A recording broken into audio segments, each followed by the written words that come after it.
T twenty বিশ্বকাপের পর মাঠে গড়াবে লঙ্কা প্রিমিয়ার লিগের এবারের আসর।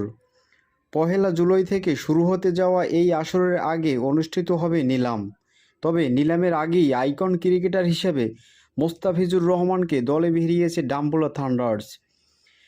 আজ সোমবার সামাজিক যোগাযোগ মাধ্যমে মোস্তাফিজকে দলে নেওয়ার খবরটি জানায় ডাম্বুলা। ফ্রাঞ্চাইজিটি বলেছে, বিদেশি আইকন ক্রিকেটার হিসেবে মোস্তাফিজকে পরিচিত করে দিতে পারে ডাম্বুলা থান্ডার্স গর্বিত। লঙ্কা প্রিমিয়ার লিগের দল ডাম্বুলা আরার মালিকানা সত্ত্ব কিনে নিয়েছে ইম্পেরিয়াল স্পোর্টস, যে স্পোর্টস গ্রুপের মালিকানায় রয়েছে তামিম রহমান ও গোলাম রাকিব নামে দুই বাংলাদেশি উদ্যোক্তা। এরই মধ্যে ডাম্বুলা ফ্রাঞ্চাইজি নিলামের আগেই 6 জনকে চুক্তিবদ্ধ করেছে। তারা হলো দূষণ হেমানথা, প্রবীণ জয়বিক্রমা, নোয়ান তুষারা, দিলশান মাদুশঙ্কা, ইব্রাহিম জাদরান ও মোস্তাফিজুর রহমান।